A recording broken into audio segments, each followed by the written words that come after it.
पकड़ लीजिए इसको।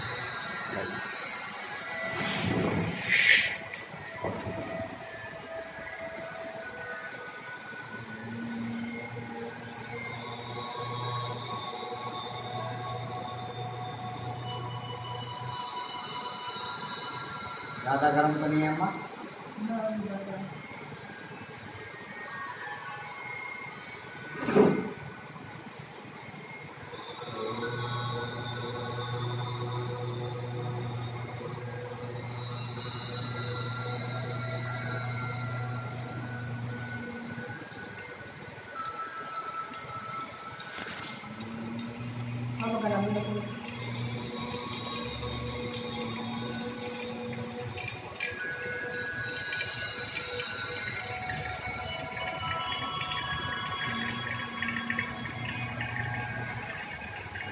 अब तो नहीं लग रहा?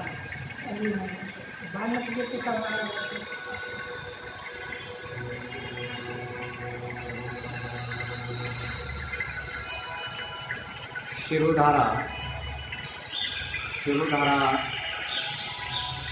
अर्थात सिर पर एक लगातार पड़ने वाली धारा। बड़ा करेंगे आप थोड़ा ज़्यादा गर्म करिए, हल्का कर दिया। अब ये का गर्म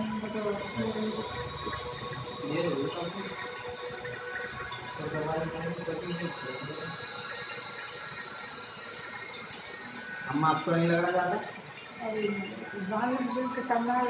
अच्छा, जब स्किन पे गिरती तब? हाँ हाँ, जब माथे पे आ जाता है ना तब। हाँ।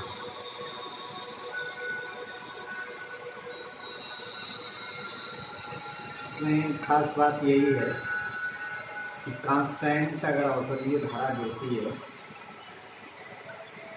तो जो स्थपणी मर्म है वहाँ से गिरना चालू होती है और अधिपति मर्म तक जाती है।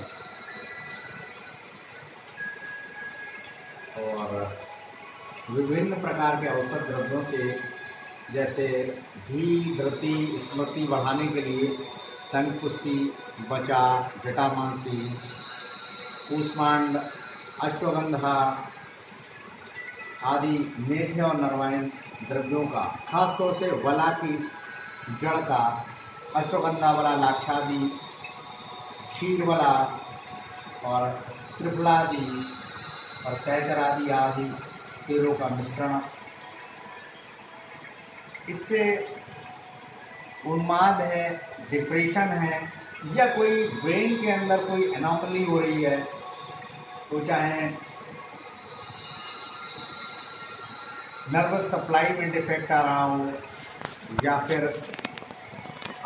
जो आर्टेरियल सप्लाई होती है ब्रेन में वहाँ पर कोई डिफेक्ट आ रहा हो, तो उसमें बहुत अच्छा आराम मिलता है। और चूँकि ब्रेन जो दिमाग है वो मज्जा का स्थान है और कफ का स्थान है, और ऐसे में यदि पित्त का प्रकोप हो जाए, अर्थात सिर में गर्मी लगने लगे, नींद नहीं आना, उलझन लगना, सिर में भारीपन, चक्कर आदि ऐसी चीज़ें यदि आती हैं तो शिरोधारा का और शिरोबस्ती का बहुत अच्छा रोग है।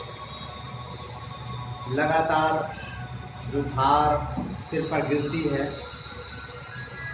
एक नीचे पात्र होता है जिसमें कलेक्शन के लिए हम देते हैं, तो ऊपर पात्र होता है जिसमें ऑयल भर देते हैं। लगभग 2 लीटर ऑयल के साथ में ये शिरोधारा किया जाता है। और ये दूसरी सेटिंग है माता जी की। इससे पहले अभी हमारे सूर्य प्रकाश जी की लगभग 7 सेटिंग हमने कराई थी। अपने आप में बता रहे थे डॉक्टर साहब 20 वर्षों से जो परेशानी थी उसमें 50% राहत थी। यदि हम किसी के सिर में तेल भी डालते हैं और मालिश करते हैं तो व्यक्ति को आराम नहीं रहता है। और ये तो शिरोधारा जिसमें लगातार 40 मिनट तक हम अनवरत रूप से एक धारा का, वो भी औषधीय तेल, सिद्ध तेल की धारा का प्रयोग करते हैं। इसमें कुछ ध्यान रखने योग्य बातें हैं। जैसे ही सूर्योदय हो जाता है उसके पश्चात ही शिरोधारा को करते हैं। हल्का गुनगुना तेल होना चाहिए, क्योंकि जो गुनगुना तेल होता है वो वात का शमन करता है, और गुनगुने में तेल में वात के शमन के साथ साथ कफ का कहीं पर यदि अवरोध है वहाँ पर उसको हटाता है। और पित्त का जो प्रकोप होता है उसके लिए तो क्षीर वाला और अश्वगंधा वाला लाक्षाग्नि और प्रहलादनी तेल का मिश्रण जो है वो पित्त को शमन करता ही करता है। जटामांसी जैसा द्रव्य संज्ञा स्थापक होता है, और मेडिटेशनल ध्वनि के साथ में ओम शब्द के उच्चारण के साथ में जब पेशेंट के सिर पे माथे पर एक धारा जब हम डालते हैं तो उसको बहुत अच्छी अनुभूति है। और ये धारा मात्र 2 इंच दूरी से ही होना चाहिए। यदि हम इस दूरी को बढ़ा देंगे तब प्रेशर के साथ धारा फोर्सफुली मिलेगी, जिससे कि आघात नहीं हो सकता। 2 इंच से कम करेंगे तो जो एक प्रेशर हमको चाहिए होता है धार मांगने के लिए वो भी नहीं मिलेगा। तो जितने भी उन्माद के रोगी हैं, सिजोफ्रेनिया के रोगी हैं, अपस्मार के रोगी हैं, नींद नहीं आना या दिमाग में कोई एनोमली है, इस तरह के रोगियों के लिए शिरोधारा अवश्य कराना चाहिए। और शिरोधारा में कोई समय नहीं होता। जैसे बस्ती का समय होता है वर्षा ऋतु में कराई जाती है, जैसे वमन का समय होता है वमन बसंत ऋतु में कराया जाता है, रक्त मोक्षण और विरेचन का समय होता है शरद ऋतु में कराया जाता है सामान्य स्थितियों में। आपातकाल में तो हम कभी भी करा सकते, परंतु ये जो शिरोधारा है इसका समय फिक्स नहीं होता है। इसको हम जब व्यक्ति को परेशानी है, सूर्योदय होने के पश्चात हल्का मौसम हो, ना ठंडा हो ना गर्म हो, गुनगुने ऑयल की धारा के साथ में, और धारा का प्रवाह लगातार निरंतर होते ही रहना चाहिए।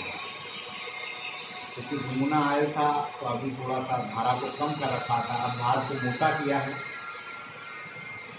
देखिए धीमे धीमे जो चिकित्सक है उसको चाहिए, हमारा जो रुग्ण है, जो रोगी है, उसके बालों पर, उसकी स्किन पर चिकित्सक के हाथ घूमते रहने चाहिए। उससे चिकित्सक को अपने अटेंडेंट के बारे में आभास होता है, कितना गुनगुना ये पता लग जाता है, और रोगी को ऐसा महसूस होता है जैसे उसकी माँ उसके सिर पर हाथ घुमा रही हो, उसका ईश्वर उसके सिर पर हाथ घुमा रहा है, उसका चिकित्सक, ईश्वर रूपी चिकित्सक उसके सिर पर हाथ घुमा रहा हो, तो उसको बहुत ही अच्छी अनुभूति होती है। इसमें मर्म चिकित्सा, इसमें स्वेदन चिकित्सा, इसमें सहानुभूति चिकित्सा, इसमें आध्यात्मिक चिकित्सा, इसमें न्यूट्रिशनल चिकित्सा, इसमें वात सामक चिकित्सा, इसमें कफ के अवरोध को हटाने की चिकित्सा, इसमें पित्त को शमन करने वाली चिकित्सा सभी सम्मिलित होती है। इसीलिए हमेशा चिकित्सक को ये चाहिए कि बीच बीच में रोगी के, रुग्ण के सिर पर बालों में हाथ घुमाते रहना चाहिए। क्योंकि किस तरह से जब बालों पर धारा गिरती है तो कितना एकदम ऑयल का प्रवेश स्किन के माध्यम से बालों की जड़ों तक, और वहाँ से सीधा मन, मस्तिष्क, ब्रेन तक।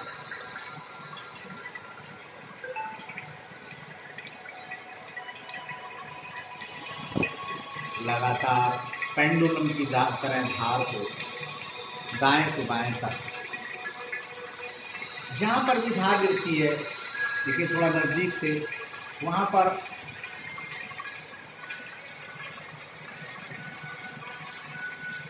बाल अपने आप किस तरह से हटते चले जाते हैं।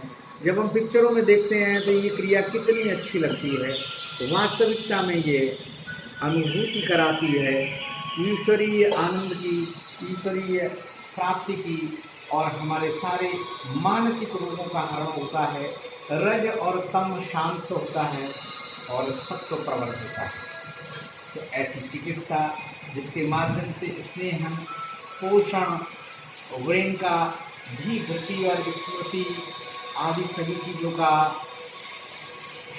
सामान्य अवस्था में और वात पित्त तीनों सम अवस्था में सत्व प्रबल होकर के रज को कंट्रोल करते हुए तम को हटाते हुए और इस तरह से कवर करते हैं शिरोधारा क्रिया के माध्यम से। हमारे साथ में आज सुनील जी हैं जो कि गुरुकुल के अटेंडेंट भी हैं और वही आज फोटोग्राफी वीडियोग्राफी भी कर रहे हैं। बहुत बहुत धन्यवाद सुनील जी, थैंक यू। मेरा सभी वैद्यों से अनुरोध, सभी रुग्ण जो मानसिक रोगी उनसे अनुरोध रहेगा, आपके शहर में आसपास जहाँ कहीं पर भी पंचकर्म का सेंटर हो, शिरोधारा की व्यवस्था हो, अवश्य का मन मस्तिष्क की थकावट, मन मस्तिष्क के विकार, मन मस्तिष्क की फिजियोलॉजी, मन मस्तिष्क की एनाटॉमी सबको करेक्ट करने के लिए शिरोधारा बहुत ही आवश्यक है।